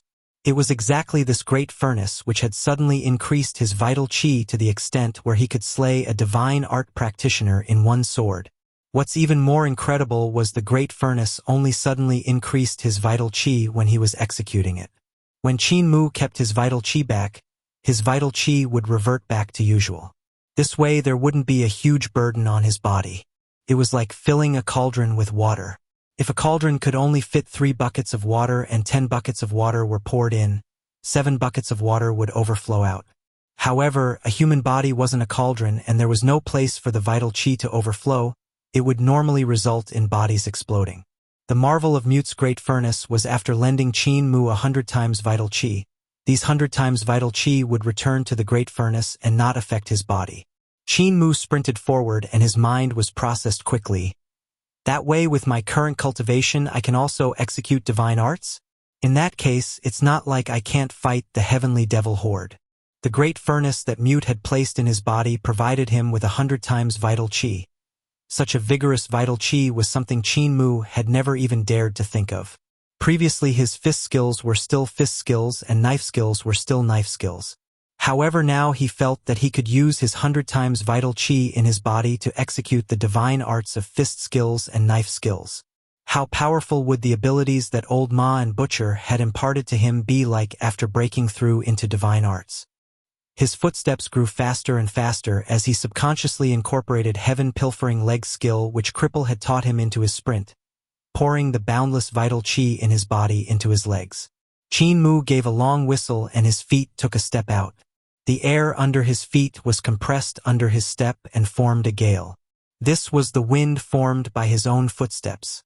As he took this first step, Qin Mu instantly felt that the air was flat ground. Everywhere in the vast sky was flat ground and places he could land his feet. His speed suddenly increased as he traveled in the sky. In just a few steps, he broke free from the gloomy gray fog and appeared in the sky above the gray fog before dashing towards the mountain gates of Fengdu. Suddenly a huge figure leaped up from the gray fog. It was a monster that was blazing with flames and looked like it was formed from lava. Its punch was as heavy as a mountain as it punched towards the sprinting Qin Mu. Qin Mu's hurriedly increased his speed and broke through the air. Suddenly the pig slaughtering knife on his back flew out from its sheath and landed in his hand. Sun on East Sea thousand-layer waves. Pig slaughtering knife gave off a glorious luster just like a blazing sun leaping up from the East Sea along with 1,000 layers of waves surging forth. Zhng, Zhng. Sounds of clashing rang continuously as Qin Mu collided with the colossus and bounced off straight away, returning his knife back into the sheath and sprinted away. Thud, thud, thud, thud. Stones fell to the grounds and a huge head followed right after. The huge lava giant was broken down by his knife skill. This was the divine art of his knife skill. The lava giant was a powerful divine art practitioner that had immense strength, however. When compared to the divine arts of Butcher's knife skills, it was still slightly weaker. Lightning suddenly flashed in the sky as a handsome youth rose up from the gray fog below. Lightning crisscrossed among his hands and his 10 fingers suddenly opened up. The lightning weaved around each other to form a net and struck towards Qin Mu. Divine arts evolved from Green Dragon Vital Qi? Can it be stronger than the divine arts from Old Ma's fist skill? Qin Mu gave a shout and released a punch. The vital Qi in his fist transformed into dragons and formed 45 dragon forces. Tempest of the 9 dragons. The 45 green dragons roared broadly and powerful, swallowing the handsome youth along with lightning flashes and thunder rolls. Both of their fists met and the body of the handsome youth turned stiff. He then exploded with a bang as his flesh turned into 45 red dragons surging out. I'm that strong. Qin Mu jumped in shock. He had seen the power of Tempest of the 9 dragon from Old Ma's hand, but Old Ma was Old Ma after all. It was natural that his attacks were powerful. However, now that Qin Mu had unleashed his fist skills to the level of divine arts, did he realize how astonishing was the power of Thunderclap 8 strikes. However, Tempest of the 9 dragons had created too big of a ruckus and would definitely allow the heavenly devil horde in the dense fog to pinpoint his location through the sound. Qin Mu immediately heard the sounds of breaking through the air and his heart fell. The numbers of heavenly devil horde that the devil god had sprinkled out just now were too many. If he couldn't be in a favorable location, it would be impossible for him to defend against them. He was getting closer and closer to the mountain gates of Fengdu. Suddenly a pitch-black devil cloud rolled out in front of him and blocked his vision. Qin Mu sighed and immediately halted, dropping back down into the fog. A huge head popped out from the pitch-black devil clouds. The face was filled with a curly mustache and his gaze spewed fire as he looked around. The devil cloud then rapidly shrank. The huge head also shrank together with the devil cloud, and when the devil cloud had shrunk to 3 yards, an ugly woman appeared. Her mouth was filled with yellow teeth that were like thick nails, and on her back was a bloody bottle gourd that was as long as a human. Meanwhile, the shrinking devil cloud continued to tunnel into the mouth of the bottle gourd. Another woman rose into the sky and stood on the gray fog. This woman had pretty facial features, white smooth skin, a fantastic figure, big bust and a skinny waist. However, from her back grew a thick and long scorpion tail which Barb was swinging around. The 2 women looked downwards to search for Qin Mu and didn't find him. Suddenly the swooshing sound of a sharp sword broke through the air, and before the scorpion lady could react, a sword light had come slashing across her neck. The scorpion lady covered her neck and wanted to put her head back on her neck, yet she couldn't help it as her head slid off uncontrollably. This was the most basic sword art that village chief had taught him. Cleave. The ugly woman gave a screech and the devil cloud on her back surged out again. In the devil cloud stood a giant, and even though there was only the upper half of his body, his fists were like mountains as he went smashing ruthlessly down at the direction where the sword had come from. Boom! Dull thumps sounded out as a groan came out from the gray fog. The eyes of the ugly woman lit up and the giant in the devil cloud continued to smash towards that location. After the giant in the devil cloud had punched 100 times, the ugly woman gave a smile as she saw the blood spatters on the giant's fist. She descended down into the gray fog and her feet touched the land. Her spirit weapon was out of the ordinary and was the blood bottle gourd. The giant, with only the upper half of his body from the bloody bottle gourd, was the divine art that she had cultivated from her technique. However, under the nourishment of the bloody bottle gourd, the giant's body had already been refined like steel and iron, having astonishing strength. The ugly woman landed on the ground and walked to the place where the giant had hammered, only to see a corpse which had been smashed in bits. Her expression changed hugely when she saw that it wasn't a human corpse but the corpse of her clansman. At this moment, her heart felt a chill as Junior Protector's sword stabbed through from her back. Behind her, Qin Mu had silently closed in and disappeared back into the gray fog after retrieving his sword. With the layers of dense fog and the heaven-pilfering leg skill Qin Mu had learned from Cripple, it was the perfect place for Qin Mu to assassinate. As he weaved around in the dense fog, he concealed himself and headed towards the sources of sounds, using sword or knife to kill them in one blow. The vast gray fog gradually became thicker and thicker that Qin Mu couldn't see much farther with his 9 heavens god eyes. Suddenly a pitch-black tentacle waved past in front of him and Qin Mu stood there motionlessly to let the tentacle pass him. Chi-chi-chi. A fine sound traveled out as spider silks flew past his body and formed a web. The spider silks trembled as if there was something stepping on the spider silk and stretching it taut, giving off a tune that was like strumming a string instrument. The spider silks grew more and more, gradually enveloping the surroundings of Qin Mu. More tentacles in the fog also flailed around in the air, trying to force him out. Qin Mu frowned and directed his vital qi secretly into his white glove. The thread of the glove secretly popped its head out just like an extremely fine spirit snake. This fine thread clung onto the spider silk in absolute silence and slowly snaked its way forward, crawling from the spider silk onto another spider silk. This white gloves was equivalent to the scriptures of great educational heavenly devil scriptures and formed by countless of tadpole scripts. It could change its shape and size at will. Therefore, Granny weaved this treasure into a glove for Qin Mu to wear. Controlling great educational heavenly devil scriptures, Qin Mu let the fine thread overlapped with the spider silk. After some time, the thread of the white gloves on his hand had come off and only 5 fingers were covered. Tales of Herding Gods. Chapter 89. Sword Against the Devil Horde. Qin Mu's vital qi moved slightly and his vital qi thread, which was as thick as an arm, pulled out Junior Protector's sword. According to the motion of the muscle's trajectory, he deduced the actual location of the tentacle's owner. Putting his fingers together, his left hand suddenly stabbed out and a sword hum instantly came from Junior Protector's sword. The sword stabbed into the gray fog in a flash and a shriek sounded out. At the same time, the spider web trembled and a woman with 8 claws on her back flew towards him on the spider web. The 8 razor-sharp claws stabbed down towards Qin Mu. The 5 fingers on Qin Mu's right hand opened up and with a pull, the entire spider web suddenly rose up and wrapped the 8-claw lady right in the middle. Qin Mu executed his vital qi and great educational heavenly devil scriptures started to shrink and sliced the 8-claw lady into pieces. Qin Mu let out a sigh of relief and the fine thread of great educational heavenly devil scriptures continued to shrink back into a glove on his hand without any traces of blood. What is the race of these heavenly devil horde? They are like humans yet they aren't humans. They are like demons and yet not demons as well. There were also some like bugs but they aren't completely bugs too. This is really weird.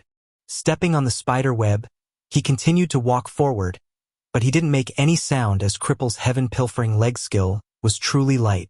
Junior Protector's sword flew back into the mouth of the fish dragon behind him. Qin Mu used his vital qi to maintain the fish dragon form of the sword sheath so that he was always ready for a fight. He carefully came to the side of the heavenly devil horde who was stabbed to death by Junior Protector's sword to take a look at the body. It had 8 legs but all the 8 legs were long tentacles. That was terrifying. With the fog being so heavy, it isn't a good thing for me, however, it isn't any better for the heavenly devil horde. As long they can't swarm me at once, I would be able to save my life. Qin Mu stood in the gray fog and stopped moving. Instead, he listened to any strange sounds in his surrounding. At this moment, his surroundings had suddenly fallen silent and no sound could be heard. Qin Mu picked up a stone and flicked it, The stone landed on the ground, and other than the loud and clear rolling sound of the stone, there was no other movement. He waited for a while before flicking out another stone, and there was still no movement. Qin Mu finally gave a sigh of relief. The heavenly devil horde must have all been killed by me. It should be safe now. Suddenly a gale blew through the valley, dispersing the gray fog that had saturated the air. Looking clearly at his surroundings, Qin Mu's scalp couldn't help turning numb. Around him actually stood an extremely high number of heavenly devil horde. There were several hundred of them.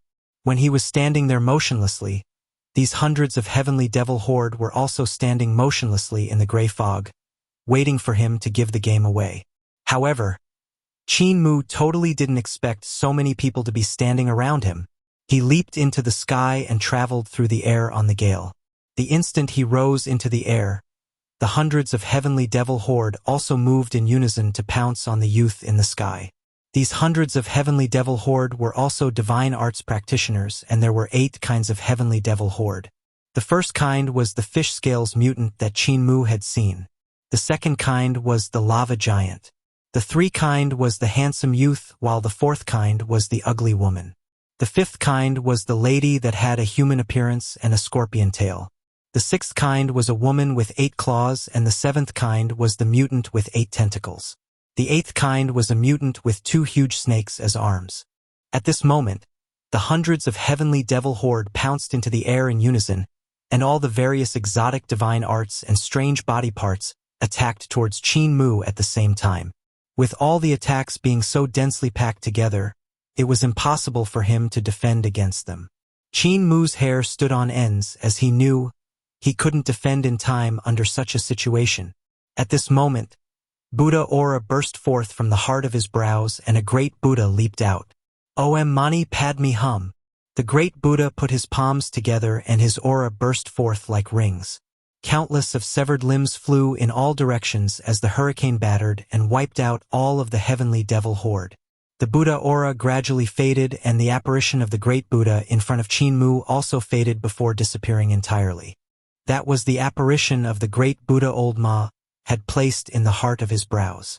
It would only burst forth when he encountered a life-threatening danger and could only be used once.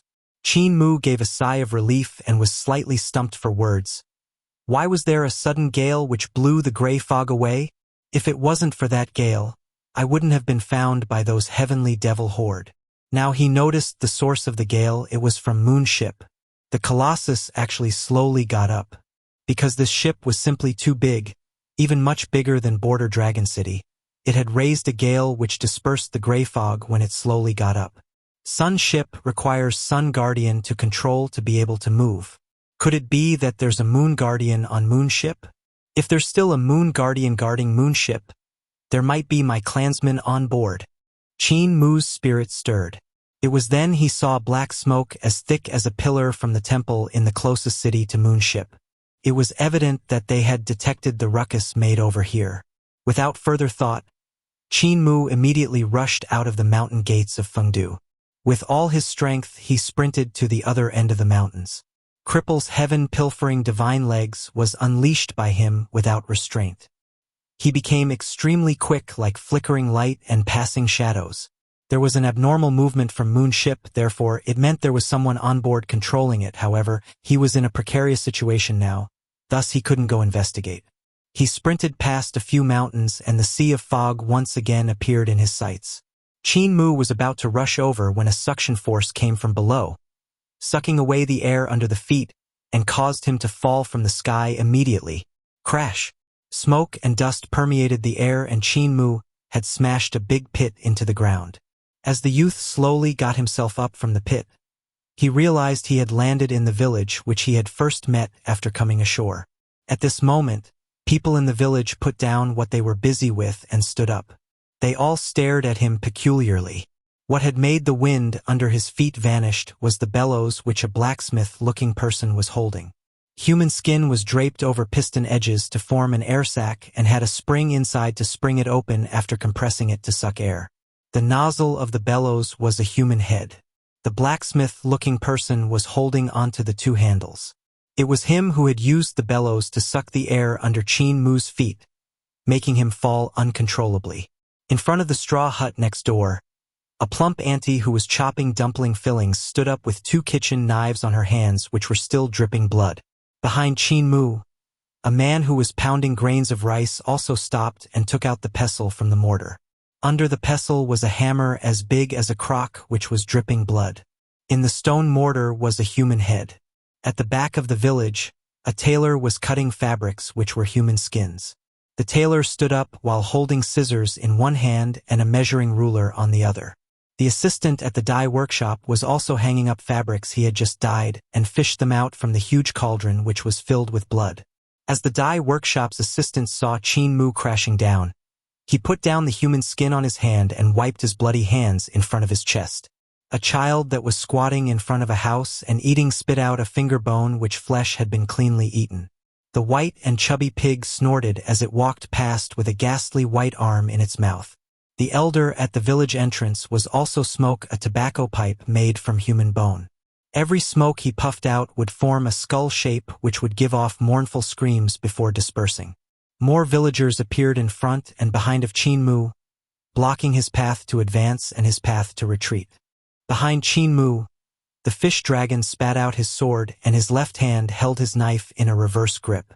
Suddenly the vital qi in his body turned frantic and rushed into the painting death drawn on him with dragon blood. Instantly a terrifying strength flooded to his entire body, filling him up with the power of a dragon.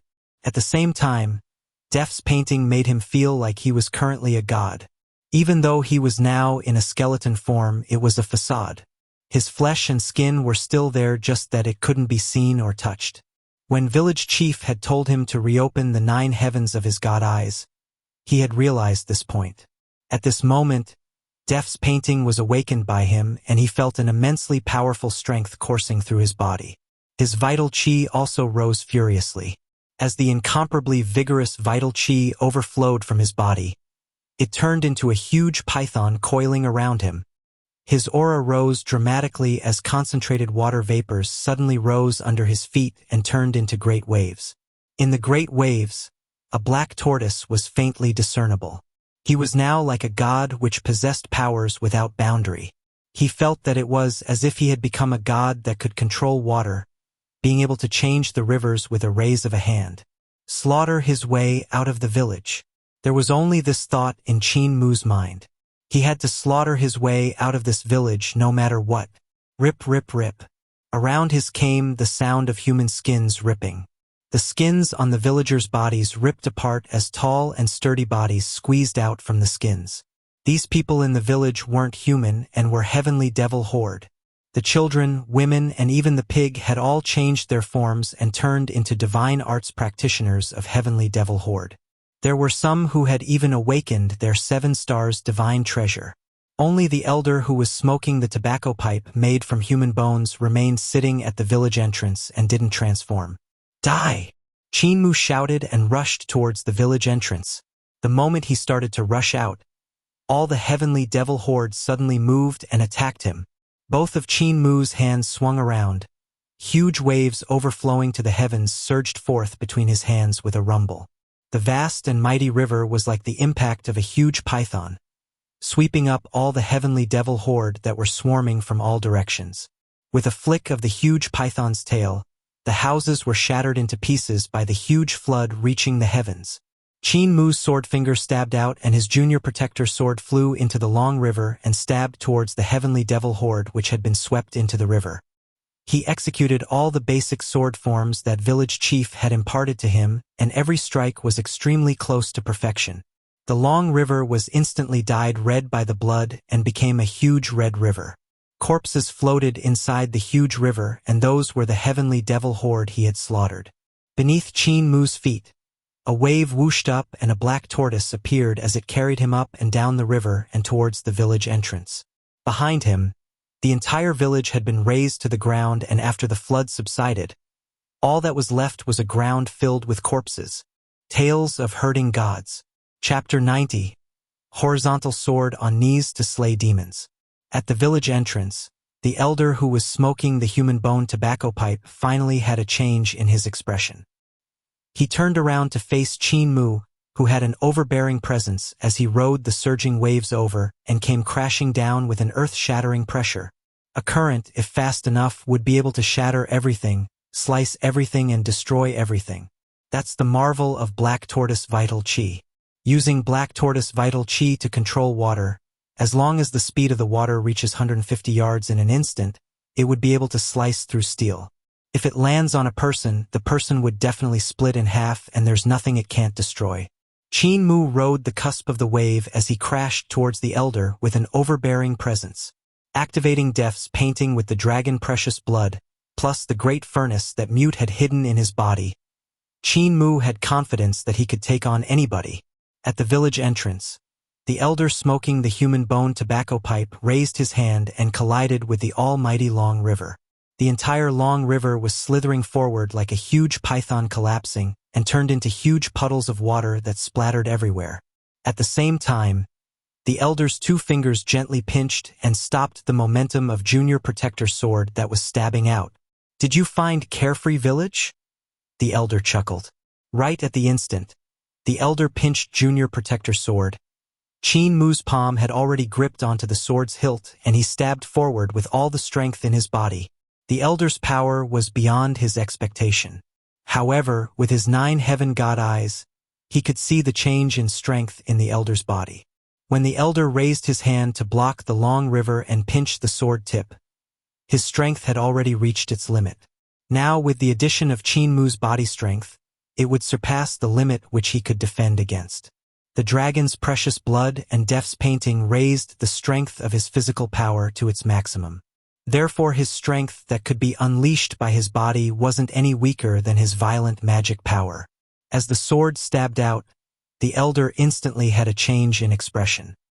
His fingers weren't able to pinch the tip of the sword, and his palm was pierced by Junior Protector, which continued to stab into his chest. "Let me send you to Carefree Village now, old man." Power burst forth beneath Qin Mu's feet as he pushed Junior Protector's sword into the elder. The elder was originally sitting, but now he had to plant both his legs into the ground. Even so, he was unable to defend against Qin Mu's astonishing power, and both of his legs created 2 lines of deep pits in the ground. Clang! The elder's other hand raised his human bone tobacco pipe and smacked it heavily on Junior Protector's sword.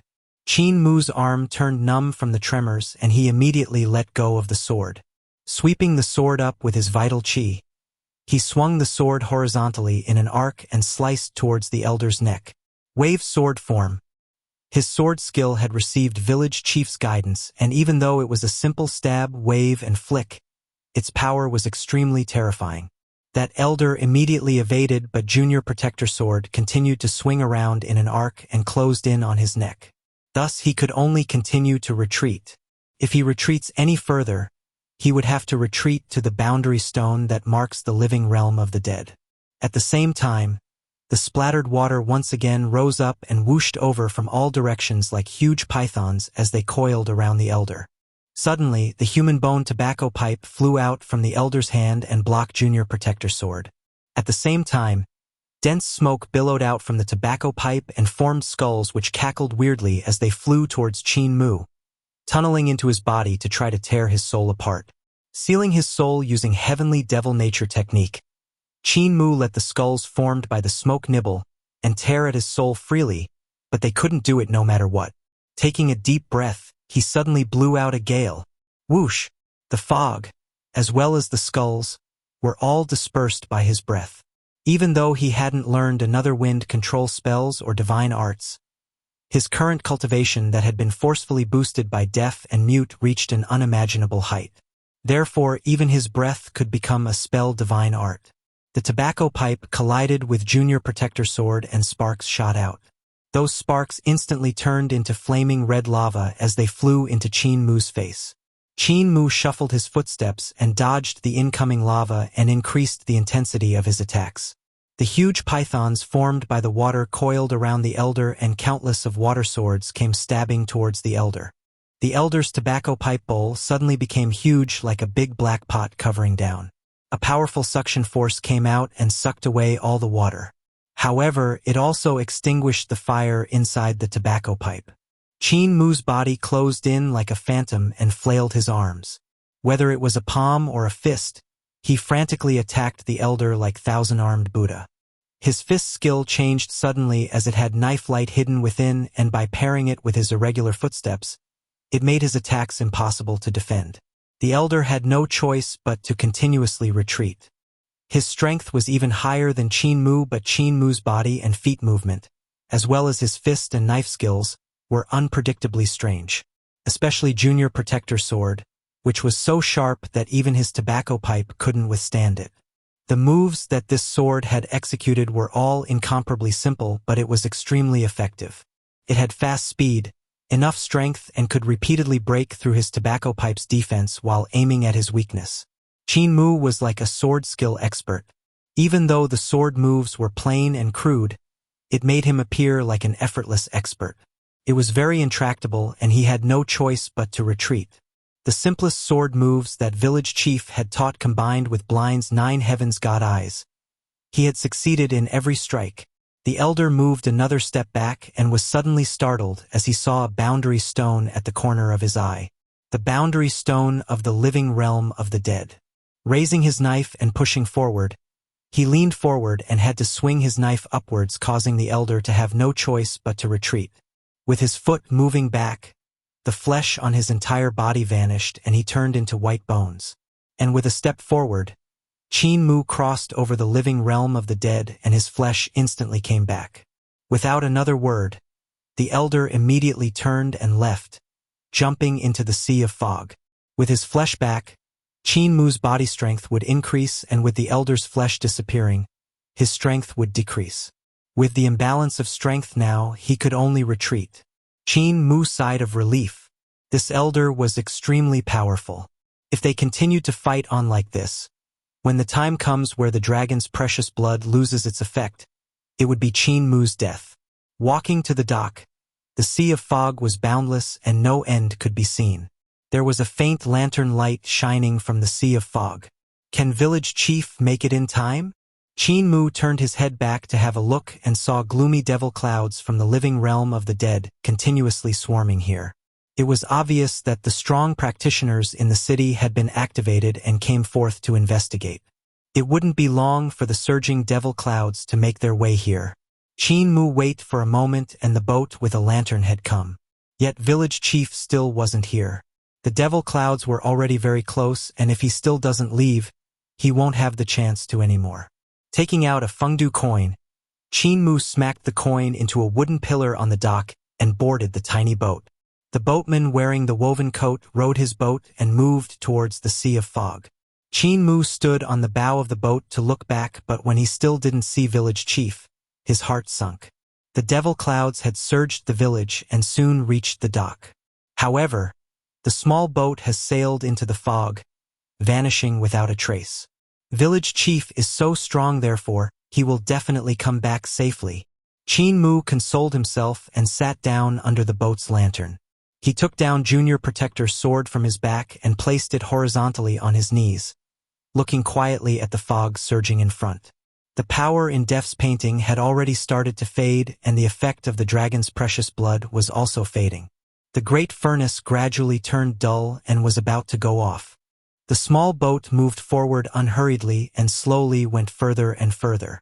Suddenly, the fog under the boat surged upwards as a white skeleton in tattered clothes leaped up from the sea of fog and pounced towards Qin Mu. Qin Mu seemed to be already expecting him, and the moment the skeleton's head popped out from the sea of fog, Junior Protector's sword on his knees was already raised. Cleave sword form. Qin Mu continued to sit up and looked forward as he swung his sword in a horizontal cleave. The white skeleton in clothes hurriedly took out his human bone tobacco pipe to defend, but he couldn't block against this breathtaking cleave in time. Junior Protector's sword cleaved his neck before he could even raise his tobacco pipe. With a flash, his head swayed and dropped into the sea of fog while his body remained on the boat. Still standing on its feet, the skeleton body had a pouncing pose, but there was no strength in it anymore. "I've long waited for you. I was always looking at you who was under the boat." Qin Mu put his sword back into his sheath. The 9 heavens formation markings in his god eyes were gradually fading away as well. The power from Dragon's precious blood and Death's painting were also rapidly vanishing as he said to the headless skeleton. When you were sneaking into the sea of fog and following the ship, it was all in my eyes. I was waiting for the moment you send yourself to me and let me kill you. The white skeleton seemed to suddenly lose its strength and collapsed on the floor, separating into bones. Qin Mu looked at the human bone tobacco pipe and hesitated for a moment. He then threw the shattered bones and the tobacco pipe overboard.